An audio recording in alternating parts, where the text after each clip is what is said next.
Founder director और principal saint Gabriel Monica school, सभी विशिष्ट अतिथिगण, प्यारे अभिभावकों, मेरे प्यारे बच्चों, आप सबों को क्रिसमस की ढेर सारी शुभकामनाएं।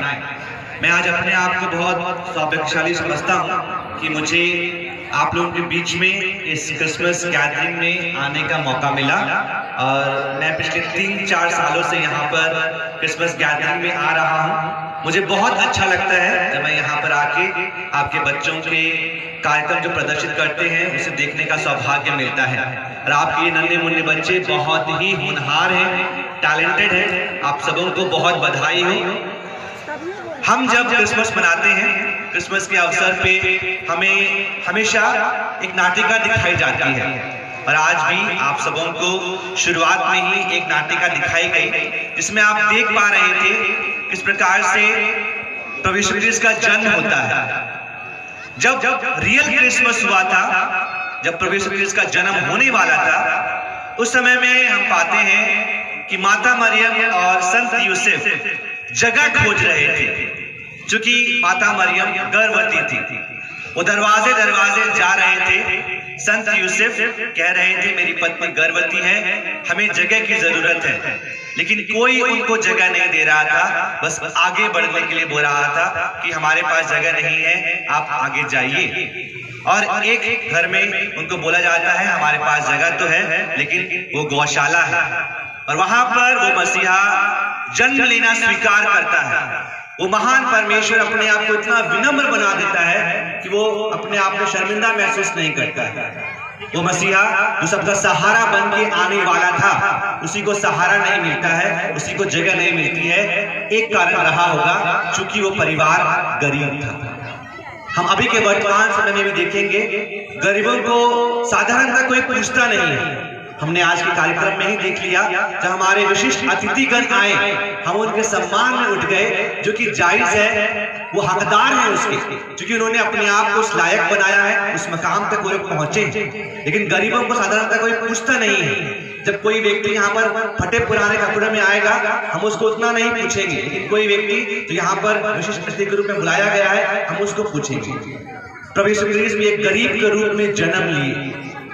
और आज मैं गर्व के साथ कह सकता हूं, संत गैब्रियल और मोनिका स्कूल गरीबों के हित के लिए कार्य कर रहा है। यहाँ पर सभी छात्राओं का स्वागत होता है, और विशेषकर जो बच्चे गरीब परिवारों से, और उनको पढ़ाया जा रहा है, लायक बनाया जा रहा है, अपने पैरों पर खड़े होने के लिए उनको शिक्षा दी जा रही है, जो कि बहुत गर्व की बात है। आइए एक बार हम स्कूल के सभी शिक्षकों के लिए इसकी प्रधानाचार्य का जोरदार तालियां बजा जाए।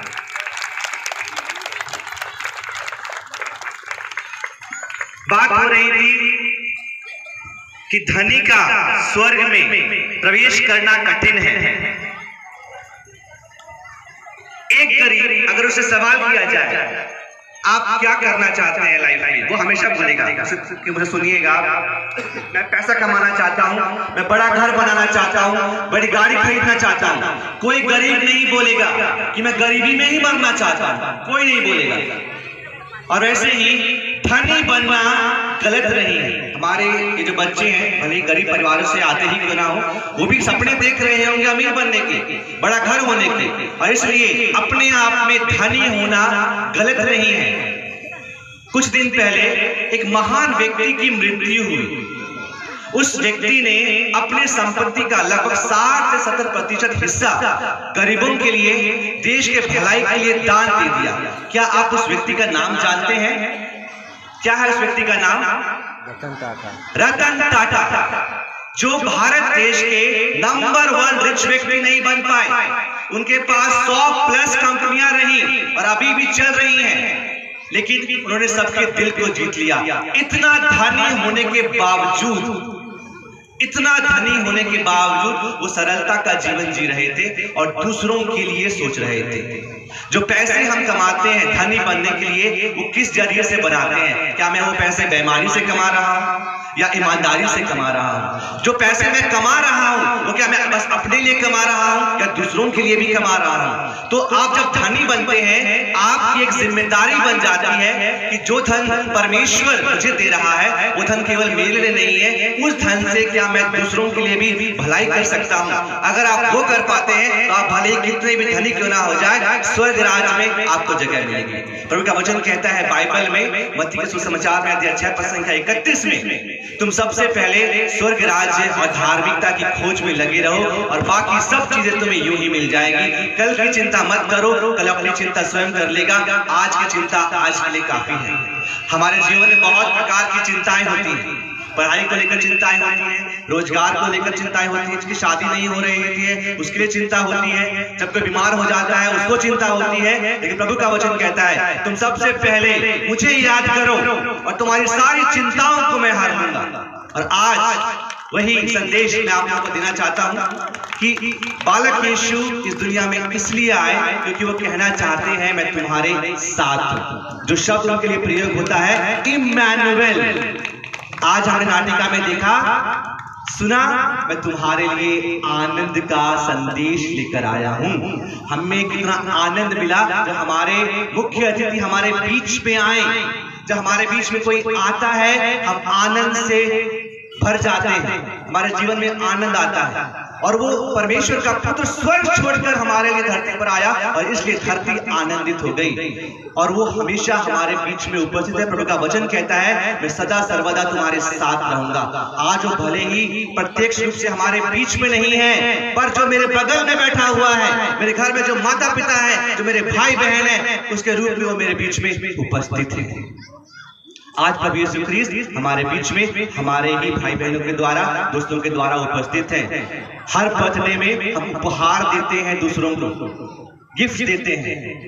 क्रिसमस प्रभु यीशु का जन्म दिवस है। हम यहाँ पर आके उनको कोई उपहार ना दें, लेकिन हम एक दूसरे के लिए उपहार बने, एक दूसरे को उपस्थिति दे, प्रेम दे, शांति दे, क्षमा दे, दया करें।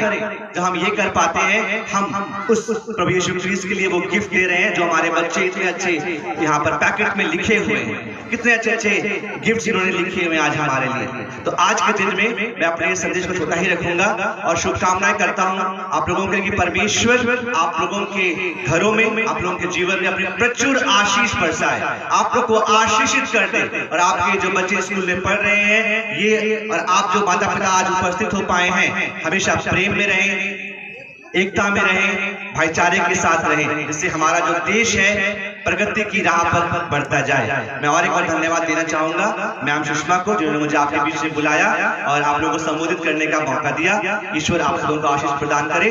God bless you. Thank you.